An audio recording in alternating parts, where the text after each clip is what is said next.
Welcome to Malcom Reed's How to Barbecue Right, a podcast where we talk about barbecue, share recipes, and discuss all things delicious. And now, here's your host, Malcom and Rachelle Reed. Hey, welcome back to the How to Barbecue Right Podcast. I'm your host, Malcom Reed. I'm joined by my lovely and low-stressed-out wife, Miss Southern Shell. Shell, you look like you're in a good mood. How's it going? It's almost Friday. Yeah, it is almost Friday. Got It's the weekend Thursday. coming up. I'm getting ready for a contest. Me and Waylon and Michael are going up to Nesbitt, Mississippi. It's just up the road, actually. Maybe the closest, I guess it is the closest contest to our house. It's There's one on the square, but it's not sanctioned. yeah, it's a non-sanctioned. So Yeah. this one, it's like 15 minutes tops. So I've already taken my trailer and dropped it off, and everything's good to go. I got to So go what are you cooking this weekend? KCBS, and I'm letting Michael cook a steak in the SCA contest. He's cooking for me. He begged to do it. So I think I'm going to turn him loose on chicken in KCBS, man. He's itching. So me and Waylon are going to supervise, and we're going to let him, be the chicken man. He's going to take your spot because you got a bunch of plans. What's your plans for the weekend? Well, my mom was coming into town, but my mom's not coming into town any Okay. longer, but I'm still keeping my options open. So you're not coming to the contest? I mean, I'm going to come for the award Saturday You afternoon. can come help probably. chicken too. Nope. No. Run boxes. That's what you're taking Michael for. It He's is. old enough now. He can He's handle a it. good box runner. He's a good steak cooker too. He's finishing last contest. He was third. He Yeah. cooked in, and before that was If you fifth or need sixth. me, I'll be 15 minutes away. So Yeah. Well, anyway, that's what we got on deck. yeah. We're fresh off a trip that we took out to do the Meat Church 2 days of barbecue classes in Waxahachie, Texas. And we didn't release a video this week because we were traveling. We didn't get back in. We took an extra day or two and kind of hung around Fort Worth. We'll talk about all that here in a minute. But the class was awesome. Started out horrible.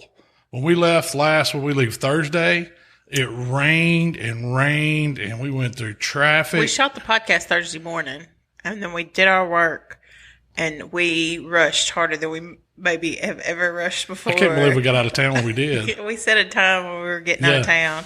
It was when camp was over. Yep, and we did it. Yeah, going out of town, we had to pass by Michael's, the little summer camp he was at on Friday or on Thursday. Yeah. So we set a time that we were going to be ready to roll. We picked him up for camp, and I can't believe we made it I honestly happen. don't know how you made that happen. If you'd We seen got the it list of done. stuff we had to do, God, it was incredible. But we did. We got it loaded packed up, and and I don't loaded. think we could have took anything else unless we'd have strapped it to the top or the drug a trailer. Well, you had to take, how many shoulders did you take? I took a case of 4 shoulders. I took 24 racks of ribs. We took broccoli salad and coleslaw for 84. Yeah. And product too. We took several cases of our product, so because we knew people would And your cooking supplies. want to take some home. Yeah, it was a load. Yeah, it was Luggage. a load. And our luggage, yeah. So it was, we had an interesting trip. After we made it, so we didn't make it all the way we made it just to Texas, and we stopped Thursday and got It a rained hotel on room. you, yeah. It rained, and we'd been sitting in traffic. There was like 3 delays we had, each over an hour, 45 minutes to an hour, and I'd had enough. I was like, why didn't I fly and just ship all this stuff? But we made it to Texarkana, Texas. As we crossed the state line, I told you to find a hotel room and find a bar. And when I say bar, we went to Buffalo Wild Wings. Yeah. We got some wings and had a couple of beers, and we crashed. And then we was right back up, and the weather was beautiful. And we got, so it was like as soon as we hit to Texas, the clouds parted, and it was like you were going into paradise as much as Eastern Texas can be. But it was awesome. We had a good time, man. Matt Pittman with Meat Church has an awesome place there. You made a point to go by Buckee's too. That was our first stop. Buckee. If you guys have never been to Buckee's, man, it is the mecca of travel centers. It's crazy. It's a Walmart. It's a Walmart gas station. It's a Yeah. gas station as big as Walmart. You get full blown shopping in there. I know you bought a ton of stuff. I bought Father's Day present. I bought your Father's Day presents in there. Me and Michael just bought snacks. Yeah. I mean, they had beef jerky. They had all these different We got colored T-shirts. popcorns, and Yeah, they had everything. They had They a had home full-blown decor. Yeah. full-blown barbecue section. Yeah. Like Matt had his rubs and sauces in there. Cosmo stuff was in there. I said, how do you guys, I need to get in Buckee's because it's happening. When I say, I wish we need to put some pictures. Did you put pictures up on the Instagram? No, I don't think If so. people hadn't been it's amazing. I don't know if they're only in Texas. I know they were opening up one down in Alabama before you go into Gulf Orange Shores. Beach, Yeah, that area. Last time we were down there, we saw it. When you see one of these, it's as big as a Costco. It's huge. And it's all just travel stuff like you would see in a truck stop. Yeah, but they have home decor. They had a whole lodge section. They had a whole section dedicated to boiling crawfish. They had cookbooks. They had anything you can think of that you would find in a convenient type setting. Yeah. That's what I said. It was like everything you'd see at the counter at the supermarket and just packed into a Costco size store. Everything. But it was cool. We spent nicest bathrooms I had been in, and cheap ice too. That's, I guess, their whole thing is what Matt said. Yeah. Cheapest ice and cleanest bathrooms. And they don't let 18-wheelers in there. They want tourists or travelers only, automobiles. I guess you could have a truck. I didn't notice if they had diesel or not. I don't think they did. Did they have diesel pumps? Yeah. But they didn't have it to where you could, it's not a truck stop. Yeah. It's a travel center. Yeah. And it was right on, the one we went to was in Terrell, Texas, I believe, on I-20, right off I-20. And man, it was cool. I would go back to Buckee's. I'd make that a stop every time I go over there. We're going to detour down and go to Buckee's. They had Buckee's chips, Buckee's candy. Bucky nuggets, wasn't it? Was it called beaver nuggets? Beaver nuggets, yeah. Explain what a beaver nugget is. It's like a puffed corn. If you've had Pops cereal that they've coated like caramel corn and different flavors. Kinda, yeah. And it was good. The salted caramel one was pretty good. Yeah. The caramel beef jerky popcorn was good. Yeah, beef jerky was good. We bought good. just a bunch of junk food to travel on. I didn't count the points on the beaver nuggets. Yeah, there's no telling how many points a beaver nugget is. So we got to Matt's and went and checked out his new store. His grand opening is this week. If anybody's in Waxahachie or Dallas area, want to drop down and check out the Meat Church flagship store. And he had, rubs, sauces, T-shirts, apparel, anything you would need for cooking that he uses, he sells. That's his whole premise. From the clean sheets to, every butcher paper, you could get it all. Everything he Coolers. sells. Yeah. He had all the Yeti stuff. Traeger grills. His own apparel. He even had meat. He had the E3 meat in there you could buy. You could buy the short ribs that we were cooking in the class. You could buy the ones I wanted to bring back. If we were coming back, I would have got some, but it was those flanken style short ribs. And I got to get some of those. What's the flanken style short ribs? It's where they take cross sections, like about a quarter-inch thick of short ribs. Usually you see them like Korean restaurants. He said they're Mexican restaurants, I guess, or Mexican cuisine. They call them tablitas. I'm assuming they.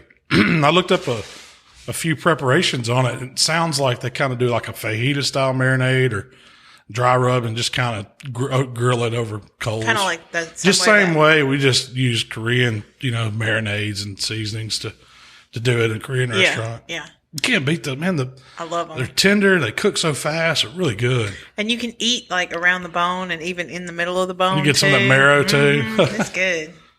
So we got there, went to a store, checked that out, got prepped up because we had to do the way it was set up. We did 2 classes. One was on Saturday.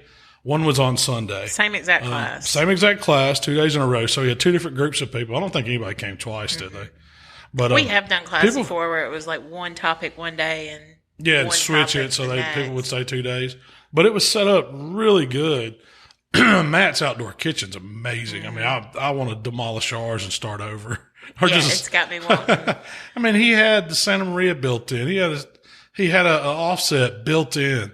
He had an old hickory there. He had the pellet grills. He had the ceramic grills. He had the deep fryer. But it was just a cool setup. It was enough space for 40 people. Yeah, comfortably too, And so he set up chairs in front of his countertop, which is where we did all the presentation. And I did Memphis style whole shoulders, did some pulled, showed them how to make really good pulled pork using the whole shoulder. And then we fielded questions on everything in between, from comp stuff to cooking it in backyard stuff to even a few, catering type questions. Matt did Texas style brisket, and then I did Memphis dry ribs. That a lot of people there hadn't had that style of rib, but of course they used baby back, loin back ribs, and did them with the good, that's all the good seasonings, made them delicious. Yeah. And Matt did beef short ribs. Those are a showstopper. But the first thing he hit them with every morning, it started at 9, it was over at 2. And people would get there, he kind of, they'd line up and we greeted them and hit them with the barbacoa taco. And it was using beef cheeks. And that's something I've never had or never cooked.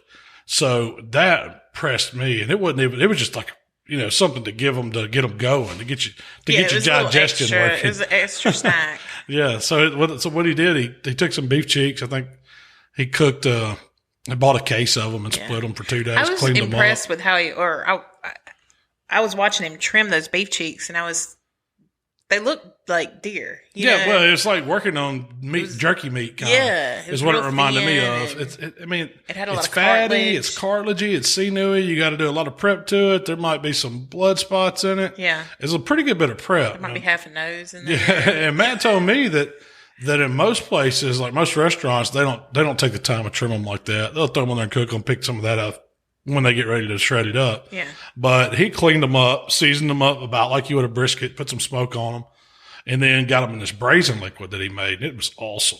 It was just a beef broth base, but it had onions and peppers and garlic and all this fresh stuff in it. So it really, had that, barbacoa type flavor. It was rich. It was, flavor, And that's what I liked about it. So when you saw it all shredded up, it was simply served with tortilla shells. One corn tortilla shell. Chopped onions and chopped cilantro. Yep. That was it. And I was like, aren't you going to put some sauce on it? Don't it need some, some kind of dressing?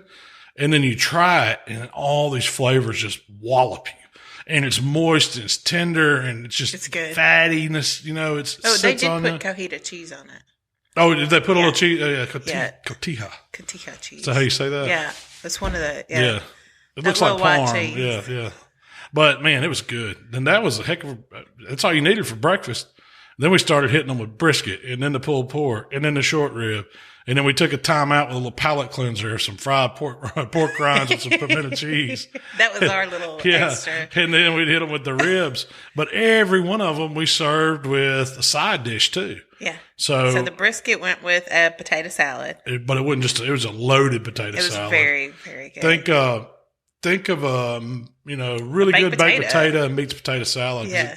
I don't know if it had much mayo. It didn't taste like a traditional Southern potato salad like I used to having, where you get the mustard and the pickles and the mayonnaise and all the good stuff. This one tastes like, for one, the potatoes were kind of sliced. So there was some mash to it, but mainly you had a lot of texture. And then it had bacon, chives, sour cream, all the stuff that goes on baked potato. We got to try to duplicate that because it was so good. I want to, yeah. And then we served just a regular. Because it's not his recipe, so he won't share it. Is that, that's what he said. He's sworn to secrecy on that. Because it comes from a restaurant or something. Yeah. One of his friends, We got that. We'd be looking for that recipe. Loaded baked potato salad. It might be coming. Not Meat Church's. Not Meat Church's. And we did coleslaw, and we did a traditional Southern coleslaw. When you did, it was just your coleslaw basic recipe. It's on the website, Killer Hawk's Coleslaw. When we served it in one boat with the coleslaw on one side and the pulled pork on the other side with some sauce. Because in Memphis, you get a pulled pork sandwich, they put slaw on top unless you ask for it. You got to tell them not to, because it's coming on it. Yeah. And to me, pulled pork and slaw are hand in hand. Yeah. And it's usually a sweet slaw, creamy sweet. And that's exactly not a lot of ingredients. Yeah. It's not tough to make at all. Yeah. And when we're traveling with that, we don't mix all that and take it with us. That's a good, kind of a good tip. If you're making slaw for an event, or you're not serving it right then, you don't want to combine all that, because the wet ingredients are going to really pull out the water, the moisture out of your cabbage. And so it makes it soupy. It makes it mushy. So you mixed it that morning when we got there. What I did was I took all my dry ingredients, my cabbage, that whole thing, for that dressing. And then we did a broccoli salad too. And I did all my dry ingredients and vacuum sealed it separately. Vacuum sealed it super tight, so no air can get in it. They can stay fresh in the refrigerator for 2 days, Right. And then I mixed my dry seasonings, I mixed all my wet seasonings and made my dressing essentially. So it was like a coleslaw dressing. Yeah, I made a coleslaw dressing and a broccoli salad dressing, and I vacuum sealed those too. Kept them in little bags, and it's so easy when you've got them sealed tight with a good vacuum sealer. You can throw them in a cooler, throw them in the fridge, keep them cold. Don't have to worry about spilling. Don't have to worry about anything. The morning you want to serve it, dump it in a big, extra large Ziploc bag, shake it up. And just give it a couple hours in the fridge. It's ready to go. That's it. That's the way it's best. It's the freshest, and you can travel with it. It's good for catering and serving, and And you can make that ahead of time, so it speeds up all the prep by having it separated. And all it is add this to this, and so what you would do, you'd open up the vacuum seal bag, dump it in one of the big 2.5 gallon bags, and then add the wet ingredients and kind of toss it around. You're not messing up utensils. It's all mixed in that bag, and then when you get ready to portion it, you can just tong it into the little boats, and it's ready to go. Yep, that's exactly what I did. Yeah. Same thing with the broccoli salad too. Same thing with the broccoli salad. Yeah. So these were all recipes that we've used in classes too before. What we also did something cool. We took a handout with us that we had made up. So, it had the full blown recipe. Everybody got the full recipe to the meats, to the sides. He went above and beyond us because I think Traeger helped him put his together in it. So it was like a spiral bound book of all the ingredients to the recipes that he did. That was super cool. Yeah. We got to get some of those, step our game up. Ours look good, but it's not bound. So yeah, we got to figure out how to do that. We just sent it. Well, we actually had them all printed. It was a heavy cardstock sheet. It was a good sheet, and it was three-hole punch. So you could go in a binder. Yeah. You could build your own. And that's what I plan on doing. That's what I plan on doing with that. Kind of building almost like a cookbook of the classes stuff that I do. And I think that'd be pretty cool. And that way you can, when you decide to do a class, you can say, well, I'm going to do pork, shoulder and brisket or whatever. And you can just already have those ready to go. Yeah. That was cool. We had all those printed at Office Depot here in South Haven. And then we ran off. Didn't make our list of getting out of town. And so when did I realize that? When we got the next day? Yeah. It's like, it was that night, and I sent it to the Waxahachie Office Depot, and we picked it up the next day, Friday. Yeah, that was a handy thing about having it on a PDF file. Yeah, but so our class lasted from 9 to 2 each day. By the time we covered everything, man, it's a full blown day. And then at the end of it, we went over to Matt's store and invited everybody over. Matt did jalapeno cheddar grits. Oh, yeah, we didn't talk about the rest of the sides. That was the only other side. Yeah, he served that with his beef short ribs, and it was very, very, very good. He's a guy, if you don't follow him, check him out on Instagram because he's putting up pictures of we did some, but we were busy. Yeah. And he actually had a photographer come in, and that was his job to record. He captured some audio. He took a ton of pictures, so Matt got a bunch of cool stuff on it. It's hard to do all that. But I thought both classes went really well. The Sunday class was even better because had all the Miller Lite we wanted to drink. It went, we'd already worked out our kinks the day before, I guess. But well, you never know when you're working with somebody new that you hadn't worked with how it's going to flow. But he's a super professional. Yeah, he had some great guys. Good food. Helping. Yeah. His brother, was it Craig? Was the other guy that come and helped, and then Jason, Chef Jason, and then Drew, and then his son came on Sunday, Christian, and his girlfriend. So man, we had a bunch of people there helping, and then Michael came and helped us. Kind of. He sat out of the way. Yeah, he put out he did all the handouts and the chairs and put the towels. Oh, I thought that was cool. So everybody, you always give out some freebies when you do a class, and Matt does hand towels, which is pretty much your napkin or your rag for the day. It's like a shop rag that he had, Meat Church printed out. I thought that was so cool. Yeah. And everybody got that. And you don't have to pass out napkins or deal with all that. Everybody gets their own. own. And it's a souvenir. Yeah, and it's a souvenir. I thought it was really cool. Little touches like that I really like. Yeah. And, we always try to learn something when we go to class, even if we're teaching it. I still learn. So that one was a lot of fun. I look forward to going back over there and doing something else with Matt. Definitely. Who knows? That might be something in the near future. While we were there, we did shoot a video with Matt. We did. I'm still working on putting it together. It's going to be a smokified fried wings. Smoker fried. What do you call it? I called them T-Birds. Meat Church wings. Yeah. But his wife, I guess it's like everybody else, you get tired of eating smoked stuff all the time. And so he said when he does chicken wings, she's not going to eat them unless they're crispy on the outside. I didn't tell him about the vortex. I'm sure he knows. But so what he does, he throws them on his offset, smokes them until they're pretty much done, and then flash fries them in peanut oil just for a couple minutes to set the outside and then dust them with a little seasoning. They are simple, but man, they were good. Yeah, they are good. And so hopefully that video will turn out. We had an audio issue on it because I'm working on it. We forgot one of our mic setups, and so we had to improvise. So we're going to see if that works. That's what I'm working on. That's on your list, your stress list.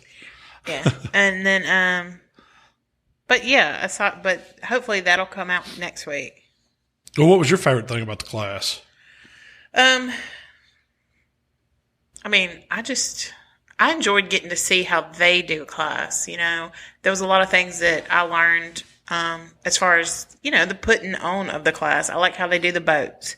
I like how you get there and they hit you immediately with something that's not on the menu, something you weren't necessarily expecting. So you get there, you get a taco, that's your breakfast. I like how you are just, basically, you're constantly getting a little boat of something delicious to eat. People, by the end of it, they were so stuffed. Yeah. Everybody told me they can't eat anymore. I mean, and that's what we wanted. Yeah. We had several phone calls and trying to, line up what we were going to do and all this. And the one thing we both are all agreed on was that if you spend your money and you travel and you get a hotel and all that, you come to a class that we're going to be a part of, we want you to get your money's worth. Yeah. So that means, you're going to get some good instructions. You're going to get to meet us and hang out. It's not like super formal. I mean, we were in his backyard, but you're also going to eat some amazing food, stuff that, you may not get to ever try before. And so I think on that part of it, that was what I thought was so cool about it, was just to share everything you got to try. I mean, I've been to classes where, you're lucky to get a little bite or something. And it's the quality. The hardest thing about doing something, especially when you get up to 40 people, and to have every single bite that comes out of there be, the same and good and be high quality. It's hard to do. It stresses me out to do a class and feed 40 people. I can't imagine doing a restaurant every day. Man, yeah, no. I'd be so worried somebody would not get something up to my standards. Yep. That was the only barbecue we ate while we were there. What we sampled, because we didn't go to Texas to eat barbecue. We were too busy. Yeah. We let's see. We went to Fort Worth and we wanted to show Michael where we go to the steak championships. I think we might have a problem because we showed up in Fort Worth and we went and, did walk down and did some of the touristy stuff and went to two different restaurants. We went to one place and ordered a drink. An appetizer, and let him hang out at this old timey looking saloon bar. And then we went got to him a to eat restaurant. calf fries. Yeah, he loved them. He did. He thought they were okay. They were good. Yeah. But he was just like, and I was like, isn't this cool, Michael? Every time we do something, he's like, yeah. It's okay. Yeah. And then right before we went back to the hotel, Malcolm said, let's swing by Billy Bob's. It's Sunday night. Yeah, it's Sunday night. There's nothing going on in there, Old wasn't even night. Old people line dance lessons. Yeah, it was all. And kids and families. I guess you call it family night. I don't know. It's Sunday's family night at Billy Bob's. Yeah. Because they have arcades and pool tables. But it's like the world's largest honky tonk. Yeah. But we went in there and Michael's like, this place is awesome. He wanted to dance. He was dancing, yeah. We played video games and took They had pictures on the board. After they did their old people line dance lessons. I guess I say old people. I don't know. I'm old, so they weren't too much older than us.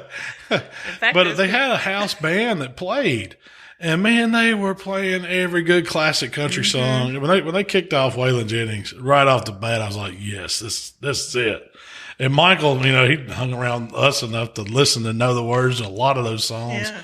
So the George Strait, the Waylon Jennings, Merle Haggard, all that stuff. He's singing and dancing, and he's having a big time. We put him on the bull. He took a Duker's pose on the bull, a solo on the bull. We did a family picture. She said that's going to be our family picture for the year. We may have to put that. You're going to put that on social media? Yeah, I will. Because it's funny. It really is. It was great. And man, we had a big time. That was fun. Yeah. And then we went to Ripley's, Believe It or Not. Yeah, that was, you know, it's okay. That's one of those. It's one of those highway tourist traps. I'm going to go ahead and say it. As a kid, my parents never would take me. My parents took us, and it was actually in Texas, but it was in San Antonio. There's one across the street from the Alamo. So I think I was maybe 11. Waylon was 10. This has been a long time ago, mid-'80s. And we did a Texas vacation one year, and it was a week of just, I remember being, and my mom and dad had one of these big not cargo vans, but conversion vans. And we sat in that van and just toured Texas. But they like to go spend the night at one place and then leave and go somewhere else. So you spend most of the time driving through miles and miles of barren Texas. But we ended up going to San Antonio, and we got to go to SeaWorld. We got to go to Alamo, and we got to go to Ripley's, Believe It or Not. And I still remember that. And that's been 30 years ago. So, no, maybe not quite 30. I'm not that old, but it's been 20 years easy. No, that math adds up. Does it add up? It's been a long time. If you were 10, 30 years ago, yeah. Yeah, that's probably right. Dang. Yeah. Dang.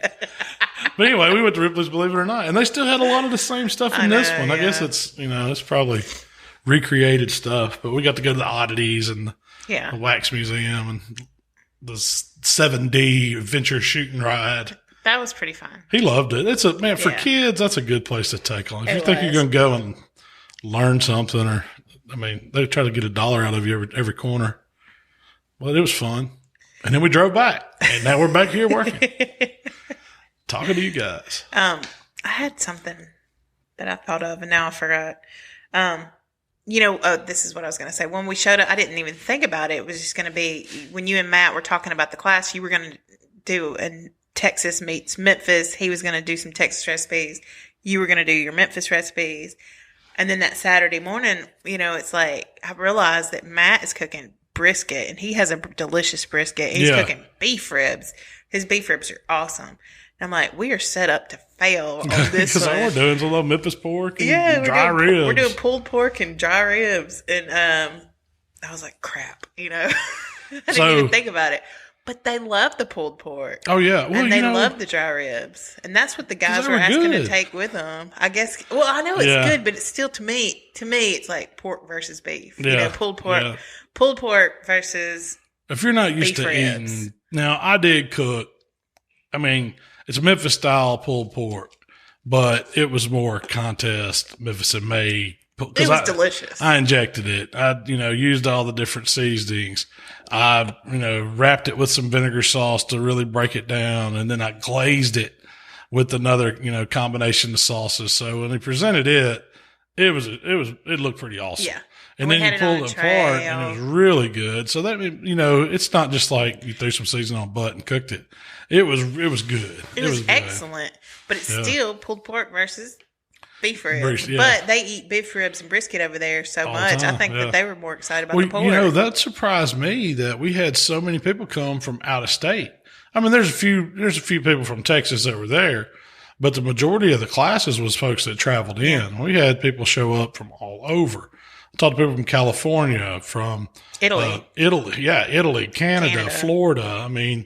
Seattle, and we had people come. There was people from New York. So, this is coming from all corners to come down to Texas. So they had, I guess they had an idea of what they were going to get. They got a good representation of two regional brands or styles because that, everything we do is uniquely different. Matt's Texas brisket is textbook. He doesn't cook a hot and fast brisket. He cooks one. The trim on it was, it's not super aggressive. He makes it kind of aerodynamic, like you hear Aaron Franklin talk about. Hey, we're going to talk about that after a while. I did the Masterclass. Let's start swapping to that. You're going to swap to that? Well, go ahead and finish your point. Well, so his style is unique. It's a Texas style. Yeah. And he does it on a stick seasonings burner. are simple, but he smokes it for a long time, a lot longer than I do. Even when I do briskets on the Jambo, 5-6 hours, they've got the bark I want. I go ahead and wrap them. Well, these guys keep rocking it, and they're cooking. They're going, 8-10 hours just on setting the bark, and then they're wrapping in butcher paper, and that goes another couple hours till it gets right. And Matt's not huge on internal temperature. They're going by feel. They're picking that brisket up, moving it around, seeing what it feels like. That's when they know it's done. They don't really care what it looks like. All of them look, everyone I saw looked great. They're kind of that meteorite, hard Texas bark. It's fantastic, but when you ate it, it just melted in your mouth. And it was like, man, you taste that post oak. He drove post oak into everything. Yeah. That was the wood they used there. And it was good. So when I told him I had to have hickory, that was what I was rolling on all the pork. And so it was two different, flavor profiles for as far as the smoke went. And I cooked all my stuff on he had old hickory CTO there, which is what we use in comp. So of course I did the shoulders on that, and I did the ribs as well. And they're really good. The ribs turned out excellent. Yeah. They were very, very good. They weren't a lot different than what we do. I did them dry style, just finished them dry. You put some smoke on them, get the rub set, and then kind of protect them, tenderize them a little bit. Basted them the whole time with I gave out a vinaigrette, kind of barbecue vinaigrette recipe that we mop on them after the bark starts setting to keep them from getting too dry. And then we just finished them with dry rub, and that was it. Yeah, no glaze. To me, that's simple, but to everybody, to a lot of people. A lot of them had never had a dry never rib. had it, yeah. A Memphis style dry rib. And they turned out. So, and this wasn't about building boxes. This was about eating food. Yeah. That was the one thing that I was stressing. Competition. That what we were serving was food that you were meant to be able to make a meal on. Like you could eat a slab of those ribs. You could eat a big jumbo pork sandwich of that pulled pork. Mm-hmm. And, the brisket, wow, you wanted fatty and lean. And then you wanted to burn in. He did burn ins too. And to do enough burn ins, I learned something there. He's sourcing point meat, which is just a box of points. And I've never seen that. I've never seen it for sale around here. I think the ones he bought were actually CMA, Chicago Meat Authority. I think I saw the box, and they made fantastic burn ins. So if you ever just want to cook burn ins, ask your butcher or find if you got a food service. Heck, we need to ask Restaurant Depot if they can get burn ins or points by the case. Yeah. Because man, that's a fantastic way. You don't waste so much brisket. And who doesn't love burn ins? The point's the best part. And he just cleaned them up and seasoned them and rolled them on the offset on his El Rey. Yeah, he makes them a little sweet and spicy too. Yeah, he put he has a sauce and then it he puts a little was honey. Meat Mitch's it was and honey. That was all he put on them. Yeah. Was it the Womp sauce or his regular? I can't remember. He's got two sauces. One of them's kind of sweet, one of them's a little spicy. But that was so he was doing, that was the one thing that he taught that wasn't true to Texas was the burn in, but he wanted everybody to experience it. So he did them Kansas City style. And to me, when I think of burn ins, I think of Kansas City. I think they're smoky, but it's more saucy. That's what cooks them down. And that's what makes them those, little nuggets of goodness. Yeah. Brisket nuggets. I'm gonna start calling them burn in since everybody has a hard time with it. The brisket nuggets. Brisket nuggets, Yeah. like beaver nuggets. Just like beaver nuggets. Sweet and spicy. There's Bucky's a new product, beaver nuggets. They may have had those over there in their deli. No. What'd you call brisket nuggets? Brisket nuggets, yeah. Brisket nuggets of love. Of love. All right, so So that takes us to the Masterclass. everybody's talking about it. Yeah, it's hot. It's hot right now. So Aaron Franklin. Drew told me about it at the barbecue. He was like, man. Well, we had seen it before. Yeah, well, but he said he'd watched it. So they have, what it is, it's usually a profession. So it's this group of professionals that's doing instructional type classes online that you can watch at your own leisure. It's kind of like the best of the best. Like Gordon Ramsay does one on cooking. Yeah. Ron Howard has one on filmmaking. Yes.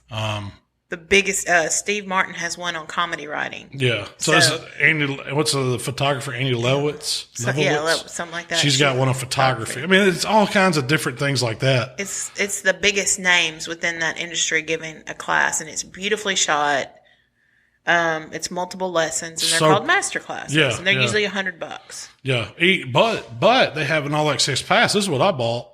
Was $180, I think, and it lets you watch all of them. And they're adding new ones all the time. Yeah. And I don't know I guess that's per year. I don't know. I didn't look at that. I just paid it. It said $180. There's 3 of them. I want to watch Tom Morello do his guitar one. Yeah. He's got one, and then Carlos Santana does one on how to play guitar. So that would have me. I was going to pay just to watch that. There's also some business ones that I wanted to watch, and the photography one and stuff like that. But they recently added there in Franklin. It's fairly new, right? Within the past 2 weeks, I think. Yeah, I don't know. Yeah, it's been pretty soon. So we got it, and I watched. So Aaron Franklin is known for Franklin barbecue, Texas brisket, and he's known for his Texas brisket. I first learned about him when he was on Barbecue Pitmasters. I hadn't heard of him until then. He was a judge on Pitmasters. It was the first year that they went to like a 3 when they actually cooked. No, it was before that. He did one of the ones where they went around and cooked, right? You sure? Yeah. There was one season where they kind of followed him around like a reality show style. Yeah. And then the second season, they started doing a judging competition. Okay. And Myron and Tuffy and Aaron was on the board. Franklin. Yeah. So his restaurant is in Austin, Texas. Yeah. And he only does lunch, and he sells out every single day. And people get there, 4 or 5 a.m. and camp out to get in line to get some of his beef, his ribs. Yeah. He does turkey. He's a James Does he do butt? Does he do pulled pork? I don't know. We've never been. On the master class he does. He teaches you how to cook it. So but yeah, and I've never been to his restaurant. I've met him several times, kind of know him a little bit, but I never had any of his food. Yeah. I've had the line's too long. The guys that work from him that have branched out into open their own restaurants. I've had a lot of I've been to some of their places, and they're awesome too. Yeah, Little Miss Barbecue's an offshoot of his, isn't it? I don't think so. But what about now John Lewis's is? Lewis I think he worked with him. Yeah. The little barbecue that was there in Austin was all one of those pitmasters worked there. It's the whole Texas style. That's the way they're doing barbecue. And he's got several cookbooks out, and he's just very, very well known as a barbecue guy. I've got a couple of his books. The latest one, I don't think I have the steak one yet. Not is that yet. Is that going to be Father's Day? Did I guess it? It's kind of hard to hide it. But he's a manifesto, and that's the one I like. And I guess that was his first one that I know of. Yeah, that's the cookbook one. Yeah, and it's not so much as a cookbook as it is a manifesto. It's his writings on how to cook these things. And so I like the layout of it. It's cool. But so he does the master class. They asked him to do one. So how long was it? 12 lessons, I think. But there's like a little bonus lesson too about just about him or something. That long. No, the longest one's like 34 minutes or something like that. Yeah. So these are quick. Some of them are 8 minutes long. We went through it this week. Yeah, in 2 days I watched them all. Yeah, in 2 days. And he starts out, just introductory into what he's doing. The kind of smoke you want, how to burn a fire in your pit, wood selection. That was my favorite. How to cook pork butt, how to cook brisket. There's 3 or 4 of them are just on brisket, as far from the trim to the first stage, to the wrap stage, to how you properly slice a brisket. So that whole thing was probably an hour's worth of footage, and it was awesome. Yeah. He did a steak one, and like it had a broccoli rabe with it that he did. That little class there was kind of a little janky. I was not impressed with the way. Yeah. He cooked a steak called bavette, and I've heard of it. It's like a lesser cut. It's kind of in the chuck area. It's probably one of those butcher steaks where they kind of keep that meat for themselves, which is good. It's good meat, but I don't know. He cooked it on. I wasn't impressed with the way he cooked the broccoli rabe. Yeah, he cooked it over a chimney, over extremely high heat. And I understand the concept was he was trying to do a hot zone and a cool zone to keep the the florets part from getting too burnt. But it was almost like there's no way that broccoli rabe got. The stalk got tender on the outside before it blistered on the outside. It was not a good. It was crisp. He said he wanted it kind of crunchy crispy. I guarantee it was. But that one was okay. You can skip that one. But the pork one was good. The ribs one, I wanted to eat those ribs. I mean, he cooked like Texas style spare ribs. Those ribs too. They weren't St. Louis cut. He cut a little bit of that, the breastbone, kind of off of it and kind of rounded the rack out. Chef's knife to trim that. That's the craziest thing I've ever seen. But he did use a cool knife when he's trimming brisket. Yeah, I was like, why aren't you using that knife for trimming the other stuff? Each his own. But yeah. It wasn't boring. No, not at all. He was interesting and knowledgeable, and, I got some good information. The thing that I enjoyed the most was the wood selection, because when he broke down, the density of the wood and how it's going to burn and the weight of it, and that all made sense to me. I was like, I've never thought of it that way before, but it makes sense. The way he's running the fires in those pits, so his pits are basic. I mean, it's a tube. Good size smoke chamber, which is just, a piece of pipe, and with a good size firebox on it. And he wants a maximum air draw through it. There's no dampers. No dampers. He just runs There's no vents on the door. He controls his temperature by the wood that's going on and by the coals, by the way he has air flowing. So he kind of shows you how he runs those fires. And I thought that was cool. Like you said, he showed you the size of wood and judging that wood by the density of it. He uses dry wood. It's not like kiln drying. He's using, seasoned out wood. He said he uses post oak. That's what they use in Texas. Yeah. He likes it to be at least a year old. 2 years is okay. But I'd like to know, had a moisture meter on his and see what the moisture content was. Yeah. But he pretty much says he can tell you by picking it up and feeling it. Yeah. If it's heavier, if it's lighter, if it's gave up, if it's dried out.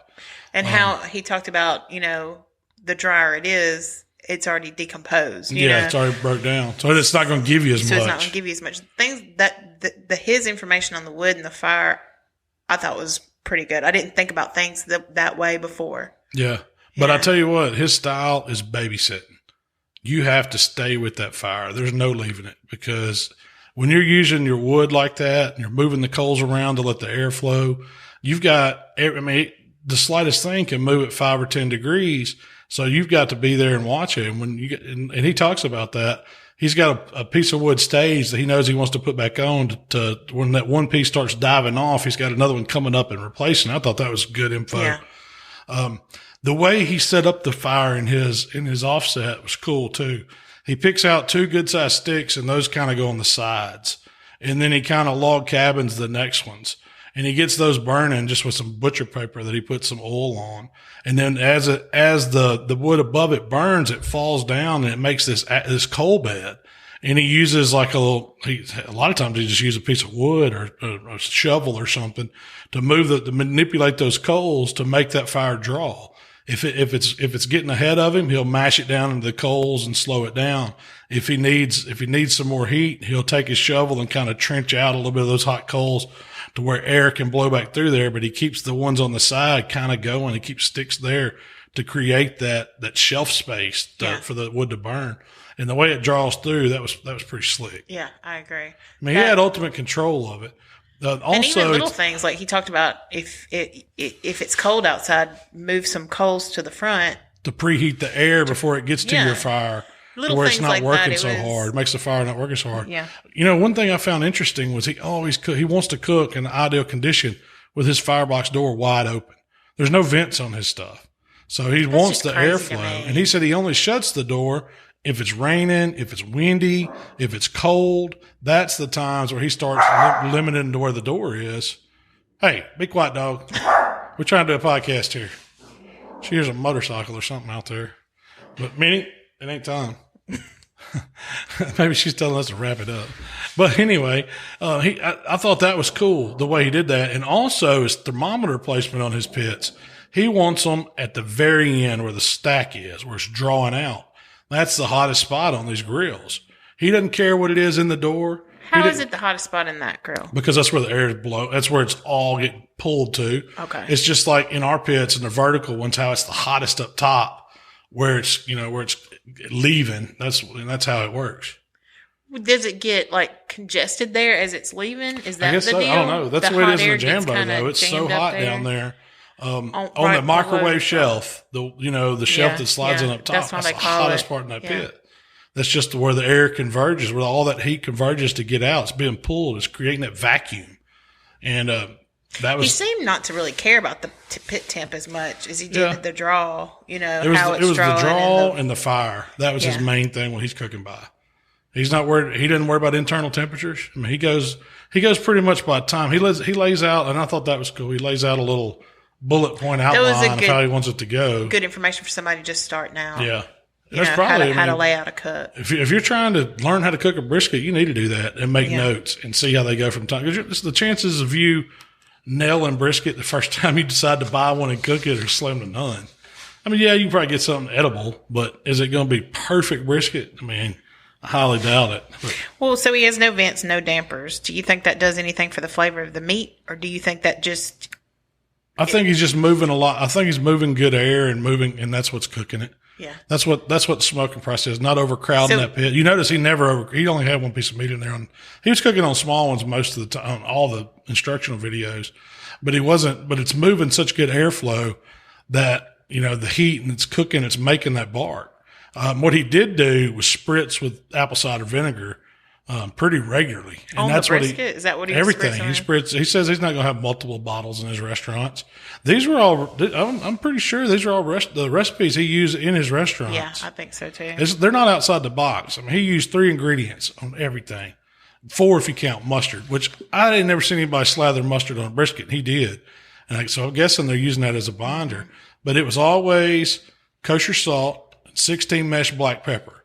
He might change up the ratios a little bit, whether he's cooking pork or brisket. Or add paprika. And then he added paprika, and that's all he did. He would add paprika to the pork. And so that's the only things he used with the mustard as a binder on everything and apple cider vinegar. And there was no, he did, when he did the ribs, he did have a little barbecue sauce that he was basting with as he was cooking. He'd spritz and baste and then turn them and stuff. Tomato juice and vinegar or something like it was a very, very simple, almost a kind of lost me a little bit on that, but I still wanted to eat them. They look good. Yeah. He wrapped the pork butt in foil, and then he wrapped the ribs and the brisket in butcher paper. But man, he cooked the brisket. He was a 12-hour brisket. Mm-hmm. And it wasn't, if I had to guess the size of that brisket, it'd be doing good to do 10, 11 pounds. It was a small brisket. And he cooked it 12 hours, and the temperature started out at like 255 and he finished it up around 280, I think. So it was pretty hot to cook that long. That's a lot longer than I thought it would take to cook a brisket. Do you think it's because they don't wrap it till the end? Yeah, it's because they're letting that bark. But the final result, you can see the bark on it. It had that Texas meteorite bark. It looked good. And that's something that's a challenge to get that bark to form like that without drying the edges out and it crumbling. And if you notice when he sliced that, it didn't crumble out because he took the time and he kept protecting his edges and wrapped it at the right time. And it was it's textbook Texas brisket. I agree. It was Texas. It made you want to eat it. He threw away some pieces, and I was like, "Don't throw it, man! I want to eat that." You know what I mean? He said he couldn't. Is that I can't sell this. It goes back to that quality. I don't want to give anybody a potential for a bad piece of meat, so I want it all to be quality. One thing that was killing me. But he chopped the pork butt just every bit of it. Yeah. I know. I was thinking there's a little bit more to pick out of that, probably. Maybe because I've done so many pork butts. I know exactly where to pull that. Anyway, he uses towels instead of insulated his gloves. hands and towels, man. He can't have feeling on his fingers anymore. And I've seen him do that in other videos. I have too. He talks about that. He don't have fingertips. He just throws a towel around a brisket and grabs it. Because he said he doesn't like, and I understand, he doesn't like using those big gloves, Yeah. Because he can't feel it. It's all about, he's cooking by feel. He's got to put his hands on it. Yeah. Do you feel like those white insulated cotton gloves like you use allow you to still feel?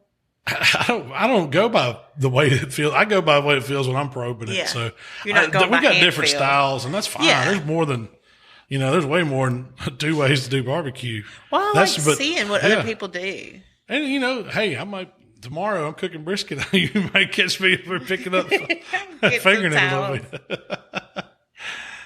I like seeing what people do. I like seeing the philosophy behind why they do it. I want to see how they do it, how it's different. That was what was so interesting, too, about the master classes.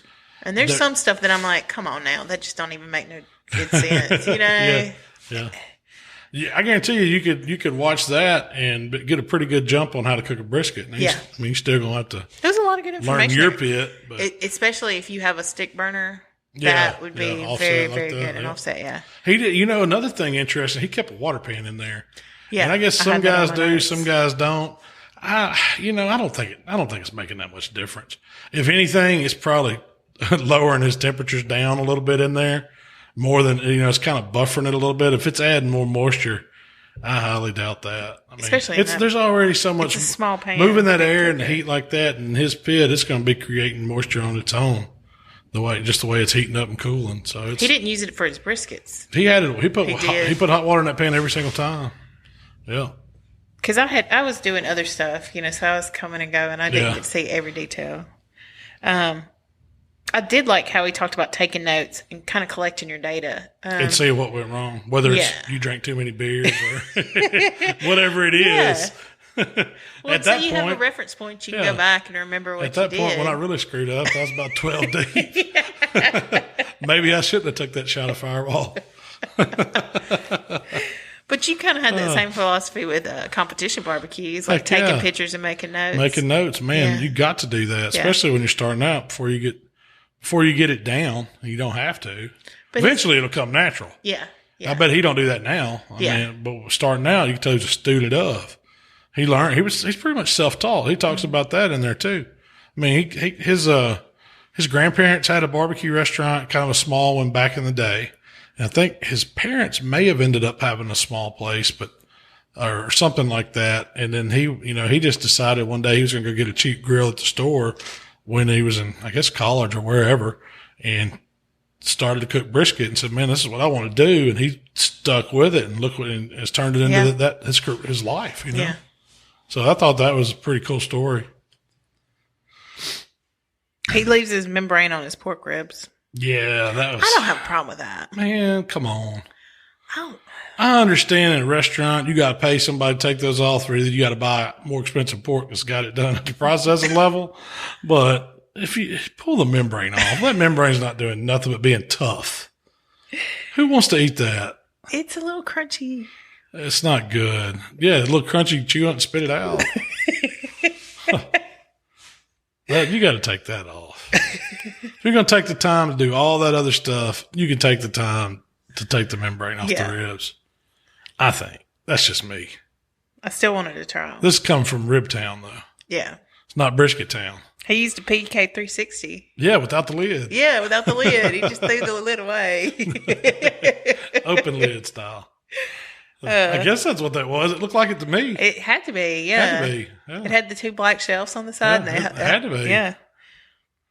So, good for PK. Good for PK. They had to get a shout out, though, I don't think. But when you fire up your PK, go ahead and put your coals in there and cook your broccoli.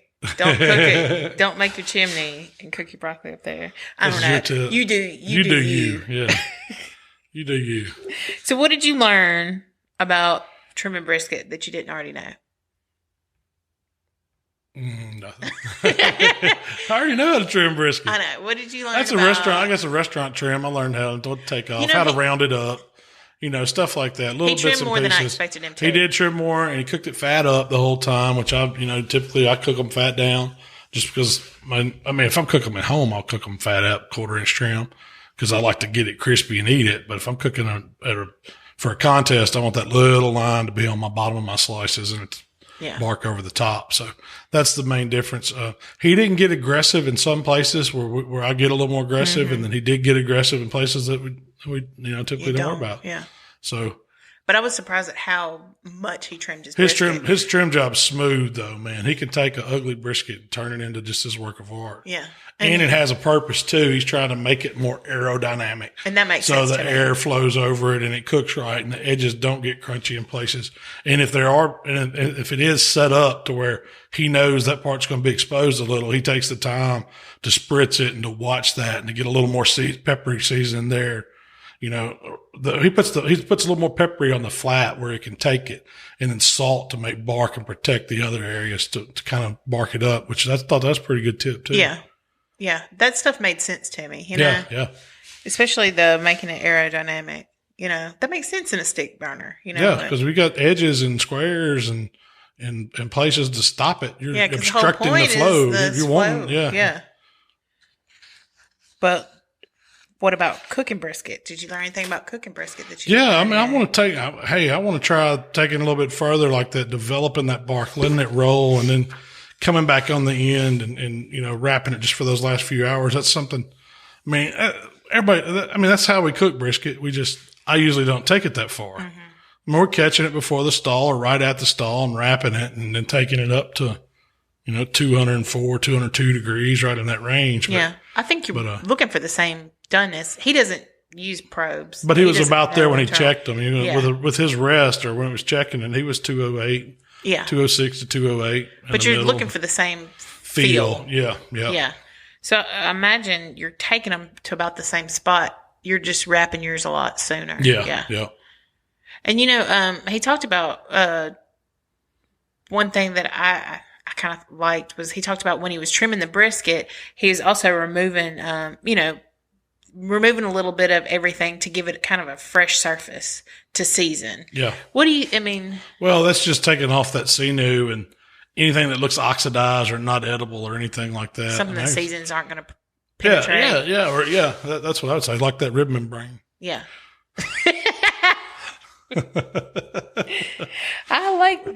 Some people like the rib membrane. Some people do, huh? It's a little crunchy. Well, all in all, the Masterclass at Franklin did is awesome. And if you're into barbecue, and especially you want to learn how to do Texas-style barbecue and learn a little bit about pit management and how to run a fire and the types of wood, or not types of wood, the kind of wood he uses over there, it's very well worth the $80 just for that one class. So I think the tips on the wood selection, the fire management, and the brisket are worth it. Heck yeah. I'm looking forward to watching some more of those master classes too. So that's what I'll be doing in my spare time. The thing is, hey, I want you to get the guitar back out. You haven't played guitar in a long time. Yeah. Matt's got something coming up doing something like master classes. I saw him advertised today. They've got a bunch of different pit masters doing some things like that. It's not with the master class. Yeah.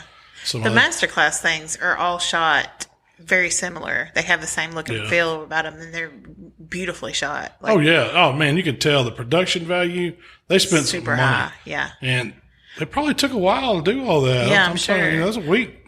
I know I'm kind of an amateur videographer or whatever, but they were getting the pit lit from the inside some kind of way, and I'm not sure because when they were holding the camera there, you could see lights inside. Back they're bouncing up in there some kind of way. Yeah, they had some light getting inside that. Need to make friends. Do they have a lighting master class? That's what I need. How are they lighting the inside of those pits to make it look so good? I don't know. Yeah, good question. I think there's some good info there. I mean, I like giving that away for free. But what do I know? Well, yeah. But if you're interested, it's worth the it's worth the time. Especially if you're a student of barbecue. Yeah. I enjoyed it. I thoroughly enjoyed it. I recommend it. What else we got to talk about today? Mountain lion. You want to talk about? Hey, yeah. So I told everybody about that a week or so ago, didn't I? Yeah, we talked about it. We mentioned it. Yeah. He sent me the pictures of his mountain lion roast, and I'm gonna tell you, it looked pretty good. It looked like a deer hindquarter that he'd smoked, and he did it. He smoked it, braised it, and broke it down a little bit. Didn't he? He didn't braise it. He only smoked it till he said he didn't smoke it. He was worried that he was going to dry it out. Oh. Yeah. So we only took it to 175, 180, something like that. Yeah. And now he wishes, probably need to go a little further. Yeah. He said he wished he would have taken it further. I can see that. Mountain lion. If only someone would have told him how to cook it. Yeah. Hey, I had to defer to somebody to cook mountain lion. I've never done that. I could guess, but I thought you did tell him to take it up to. Oh yeah, I mean that's why I'd have done that. Yeah. If I was going to cook one, you got to cook the. But it you got to cook the mountain out of it.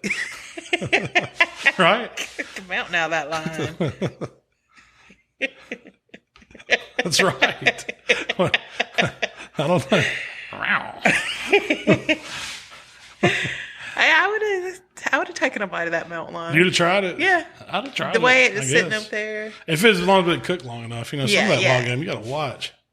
Oh, I think it looked fully cooked, you know. Yeah. It went to 175, 180 it was. It was dead or nail. But, yeah, so we have an update on the mountain lion. Things went okay. smoothly. Yeah. Went okay. You can't eat a mountain lion. You can't eat a mountain What lion. about bobcat? We got those around here now. I can get you a bobcat. You want a bobcat, I can get you one. Have you ever heard of anybody eating the bobcat? I'll have to ask Pickle. He'll know if anybody, or Charles will know. I'll ask Charles. That's my go-to wild game connoisseur. Local wild game. Yeah, expert. Danny he'd call it wampus cat. That's kind of a cross between a mountain lion and a souped-up bobcat. It's called a wampus cat. They're specially grown in Chihuahua, Tennessee. They're rare. It's like Bigfoot. It's big. It's like Bigfoot. My dad's seen one. Not a Bigfoot. A wampus. He might have seen a Bigfoot too. I don't know. He's seen a wampus cat though. That'd be awesome if he did. We're gonna have to get him a gone squatching sticker for his truck.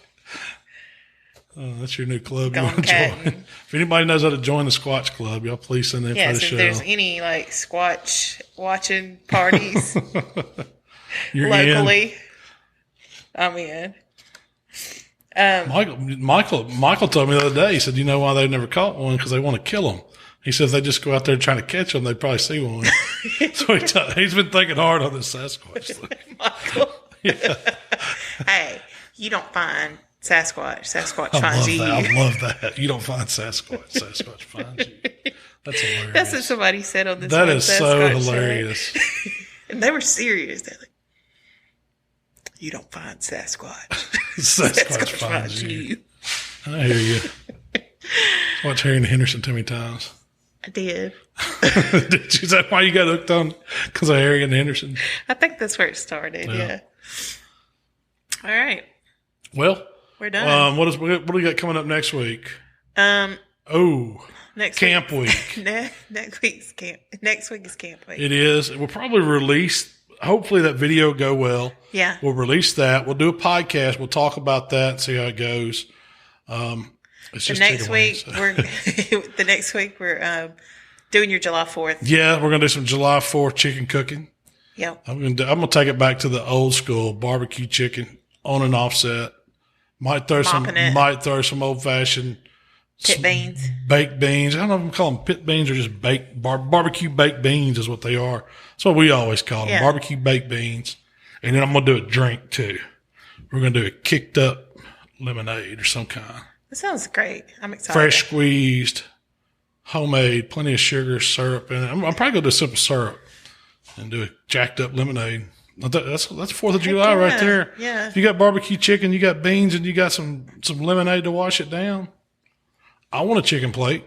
Yeah. That's what it reminds me of. A chicken plate. Yeah. All right. That's coming up. So, and then we go on vacation. So, yeah. But we appreciate y'all checking us out today. Before we leave, Shell, where can they find us? If you'd like to connect with Malcolm, it's HowToBBQRight on Facebook, Instagram, Twitter, and of course YouTube. If you'd like to connect with me, it's Miss Southern Shell on Instagram and Twitter. And we appreciate y'all tuning in today. See y'all next time.